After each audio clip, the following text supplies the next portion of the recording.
আবারও লাগামহীন চালের বাজার। সপ্তাহের ব্যবধানে কেজি প্রতি দাম বেড়েছে 5 থেকে 7 টাকা পর্যন্ত। মাছ ও মুরগির দামেও ক্রেতাদের অস্বস্তি। ভোক্তারা বলছেন, মাঠ পর্যায়ে তদারকি কমে যাওয়ায় আবার লাগামহীন হয়ে উঠেছে বাজার। বিস্তারিত প্রান্ত পারভেজের প্রতিবেদন। কোনোভাবেই থামছে না চাল নিয়ে চালবাজি। বাজারে নতুন চাল আসার পর বাজারগুলোতে কমেছিল চালের দাম, তবে সেই স্বস্তি টিকল না বেশি দিন। ঈদের পর হঠাৎ করেই খুচরা বাজারে আবারও লাগামহীনভাবে বেড়েছে দাম।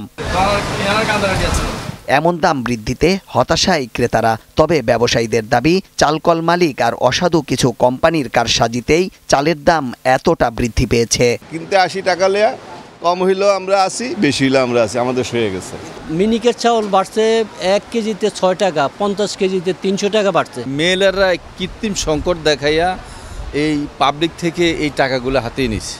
বৈরী আবহাওয়া আর থেমে থেমে বৃষ্টির কারণে কিছুটা বেড়েছে সবজির দাম। আবার মাছের দাম নিয়েও ক্রেতাদের রয়েছে অস্বস্তি। এ নিয়ে ব্যবসায়ীরা বলছেন ভিন্ন কথা। ঈদের পরের প্রভাব কিনা তা জানি না।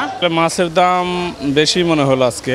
বাজারে ক্রেতা কম ছিল, এই সপ্তাহে ক্রেতা বাড়ছে। আপনার সবজি হওয়ার কারণে কিছু সবজি ঘাটতি হয়েছে। গত সপ্তাহে যেভাবে নিয়েছিলাম সেটা 5-10 টাকা বেশি একটু। অন্যদিকে ব্রয়লার মুরগির দাম ক্রেতাদের নাগালের মধ্যে থাকলেও অন্যান্য মুরগির দাম কেজি প্রতি বেড়েছে 50 থেকে 60 টাকা পর্যন্ত। ঈদের আগে আমরা যেটা আপনার 280 টাকা করে নিয়েছি, সেটা এখন 320 টাকা। এই সপ্তাহে বাড়ে গেছে আপনার 300 থেকে 320 টাকা গেছে। তবে অপরিবর্তিত রয়েছে ভোজ্য তেল, ডাল, চিনি ও মশলা সহ নিত্য প্রয়োজনীয় প্রায় সব পণ্যের দাম।